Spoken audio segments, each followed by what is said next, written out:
Bienvenue dans ce nouvel épisode de la Révolution. Putain de... Putain, bon. Je reste sans voix après tout ce qui se passe, tout ce qui se parle et au final tout ce que l'on oublie, l'essentiel. Bon. La révolution dans nos assiettes, donc c'est bien ça l'essentiel à mon avis, tout part de là. La preuve en est en image dans un petit bled d'Ariège, la démonstration en image dans un petit bled d'Ariège de ce qui se fait et de ce qui détruit notre nature. Donc un bon troupeau de vaches qui nous matent, qui sont curieuses. Je n'ai rien contre elles, si ce n'est que c'est de la viande, c'est des animaux à viande, ce que je n'ai pas grand chose contre non plus, puisqu'elles ont l'air heureuses, elles broutent, regardez-moi, elles ont l'air bien en forme. Mais bon, déjà, ce n'est pas du bœuf, c'est de la vache.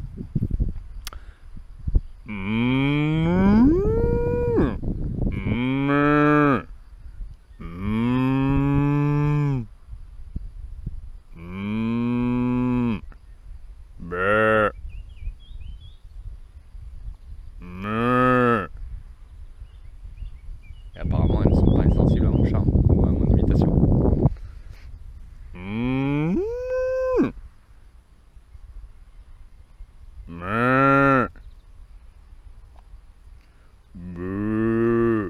Je viens de parler avec mon voisin, le propriétaire des ânes, qui lui fait des agneaux bio. Et donc me racontait qu'en fait ces vaches partaient une fois presque prêtes en Italie pour être engraissées, puis partent en Allemagne pour être abattues, puis après de là sont disséminées en Europe et reviennent aussi ici. Donc bon, c'est dommage quoi. Voilà. Moi qui pensais que ces belles vaches étaient presque de la bonne viande, et bien il se trouve que même pas. Et donc forcément ces bestiaux, lorsqu'ils sont en hiver, il faut bien qu'ils mangent. Et qu'est-ce qui se passe?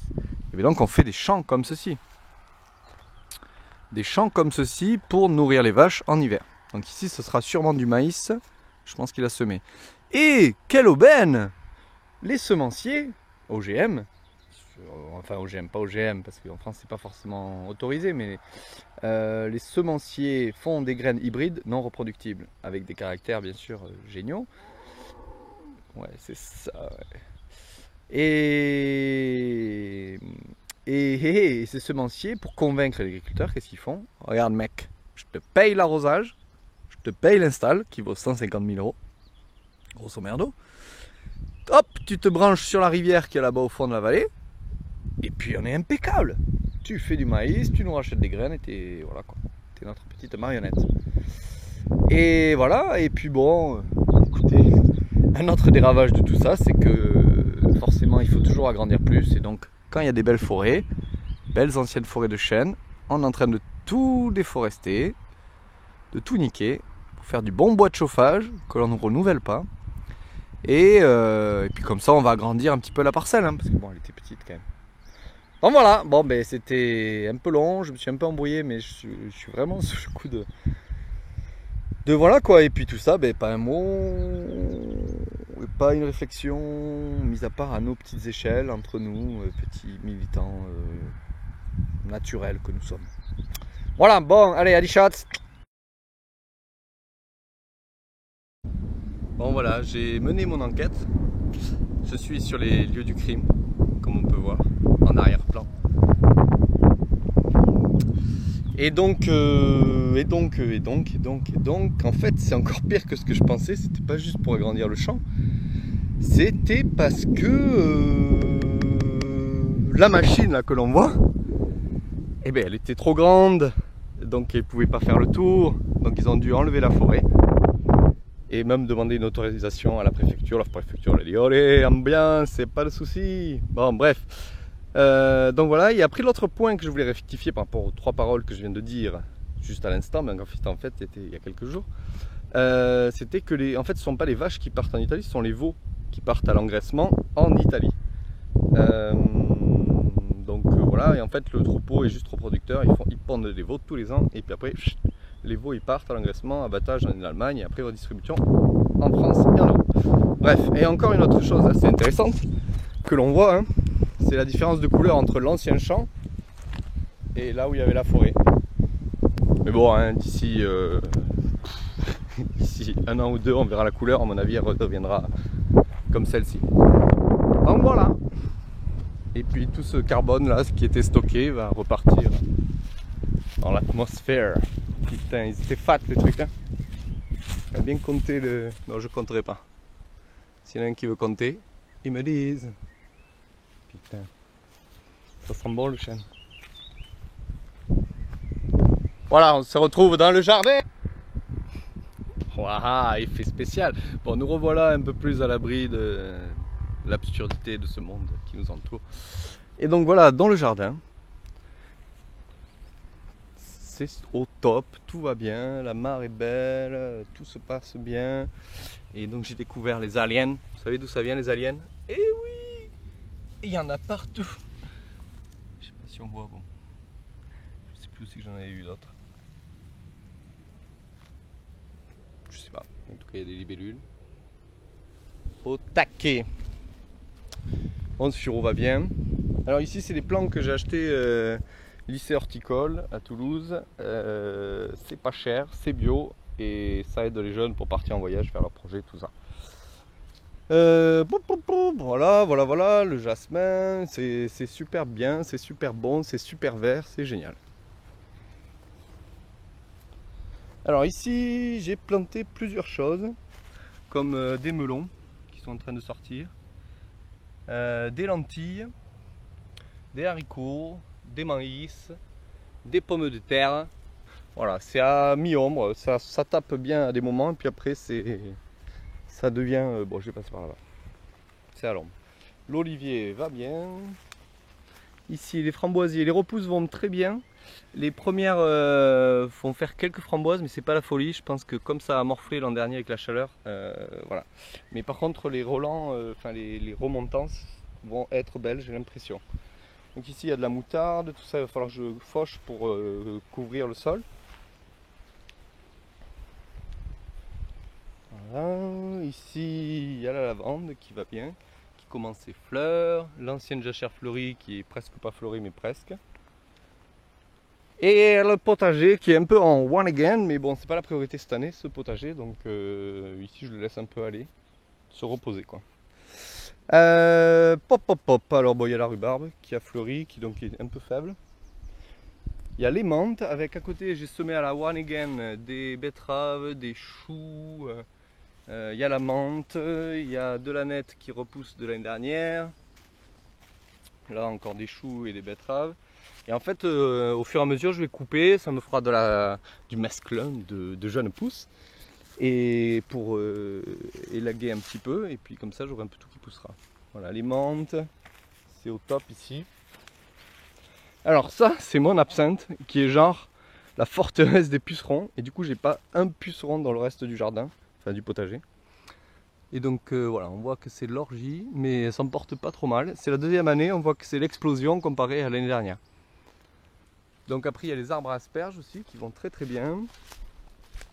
Il reste des panais et des betteraves de l'année dernière que je laisse monter en fleurs pour avoir des graines. Ici il y a le persil aussi que je laisse monter en graines, qui est en fait biannuel. C'est-à-dire qu'il va faire des feuilles une année et l'autre année il va faire des graines. Et après il va refaire des feuilles et après il va refaire des graines. Etc. etc. Donc ici il y a toutes les facélies que je vais tondre aussi bientôt, que je vais faucher juste et poser pour bien pailler le sol.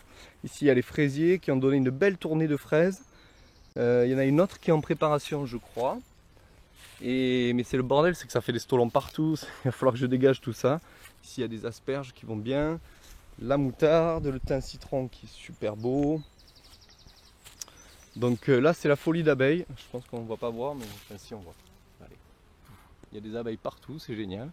Donc ici aussi il y a des fraisiers. Entre des endroits j'ai fauché déjà et j'ai planté des pieds du lycée horticole. Donc voilà, il y a de l'ail, des échalotes, plein de belles choses. Ça pousse super top. Là les asperges, donc ça c'est ma deuxième année, donc l'an prochain je pourrais commencer à les couper. On voit qu'elles commencent à être robustes, elles ont fait 4 asperges à peu près par pied. J'en ai peut-être une vingtaine il me semble. Donc normalement l'année prochaine elles produiront un peu plus. Et donc du coup l'année prochaine je devrais avoir au taquet d'asperges. C'est comme les artichauts, l'an dernier j'en ai eu 3. Cette année je vais en avoir 6 ou 8, je sais pas combien. c'est la folie. C'est la folie. Donc voilà, ici il y a une autre lavande. J'avais fait une jachère fleurie qu'il faut que je déronçonne. Parce que les ronces c'est un truc de ouf. Mais bon, apparemment les ronces c'est génial parce que ça apporte l'hormone de croissance dans le sol. Donc ça stimule tout le monde. Donc bon, bah, de toute façon je les ai, tant mieux. Hein. Mais ne plantez pas des ronces non plus pour avoir des hormones de croissance. Je pense que c'est pas super. Mais voilà, pour l'information. Tac tac tac, ici j'ai mes semis, donc mes tomates sont parties. Très en retard. Le reste n'est pas parti. Mais c'est pas grave. Vous allez comprendre pourquoi. Ici j'ai des échalotes, de l'oignon, de l'ail dans un mélange sable-compost. Et effectivement ça marche quand même bien mieux que dans plein argile. Ici donc mon champ de fèves que j'ai récolté en partie. On peut voir sur la photo. Et j'ai tondu le reste, enfin les feuillages. Je les ai laissés dessous, j'ai mis une couche de compost. J'ai balancé du maïs, des haricots, des courges. Et ça commence à sortir. Et c'est génial. Ah ben là le maïs, là les haricots. Donc voilà, du coup c'est pour faire une 3 sœurs. Et puis le reste, les autres fèves, je les laisse sécher. Quand elles seront noires, je les récolterai pour avoir des fèves à replanter et des fèves sèches. Alors ensuite, j'ai fait comme ça parce que la dernière fois j'avais fait comme l'an dernier. Non, je n'avais pas fait comme l'an dernier. J'avais semé directement donc voilà, un pied de maïs, des haricots et des courges ailleurs. Et c'était avant les périodes de gel. Et bon, ça marchait à moitié, les limaces tout a été bouffé. Et donc du coup, je me suis dit je vais faire comme ça. Parce que derrière le poulailler, d'ailleurs on va voir là tout de suite.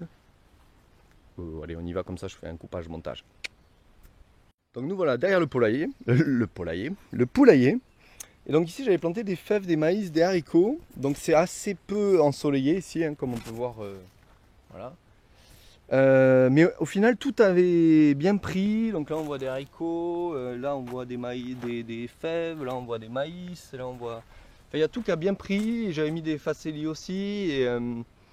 Et en fait, quand ça pousse en masse d'un coup, même s'il y a des limaces, et ben en fait, je partage et puis tout le reste a le temps de pousser en fait. Donc du coup, je me suis dit, je vais tenter ça pour tous mes potagers. Vous allez voir dans la forêt nourricière tout à l'heure. Recoupage, remonte. Donc nous revoilà au futur 3 sœurs et champ de fèves. Donc ici, j'ai un osier que je vais planter ici pour faire des petits paniers en osier ou des trucs comme ça. L'osier, c'est bien. Ici, j'ai une jachère fleurie avec des tournesols que j'ai plantés. Voilà, il y a des cosmos, il y a plein de choses, c'est super cool. Oh, les petites fleurs, les premières que je vois. Derrière, il y a des murs, hein, des ronces. Donc voilà. Ensuite, on va aller où? On va continuer au champ de patates. Et c'est parti. Ah oui, les cuves d'eau. Alors, les cuves à eau, ça y est, j'ai réussi à faire un système où j'ai toute l'eau qui peut être cuvée, décuvée sans moteur, sauf celle-ci. Je peux la remplir avec le moteur, enfin la pompe plutôt. Et donc si ça vous fait faire des trucs, n'essayez pas de faire des économies, ce que j'avais essayé de faire avec les robinets. J'avais pris un robinet plastique là comme ça, que j'avais mis dans mon capuchon, que j'avais monté, mais donc ça coûtait 3 € comparé à ces trucs qui valent 25 €. Mais le truc c'est que pour faire les vases communicants, tout ça, la théorie c'est que ça marche que quand c'est parfaitement monté. Donc du coup avec les robinets comme ça marche très bien. Mais sinon en fait l'air passe et donc dès qu'il y a un petit dénivelé ça passe pas du tout quoi. Donc voilà, du coup j'ai des points d'eau un peu partout sur mon terrain, je peux arroser partout sans énergie. Voilà, juste mais... Bref. Voilà, patates, nous y allons.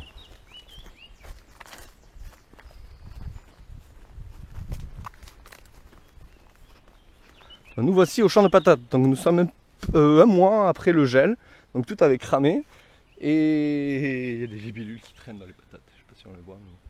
Et donc les patates ont toutes regermé, c'est reparti à fond les ballons, c'est trop bien. Voilà. Donc les patates, j'ai mis quelques haricots un peu partout au pied des arbres pour faire tuteur naturel. Il y a de l'ail qui va bien avec les patates. Ici c'est mes tontes de pelouse que j'utilise pour pailler. Et il y a de l'ail et au pied là j'ai semé du lin. Voilà, différents endroits.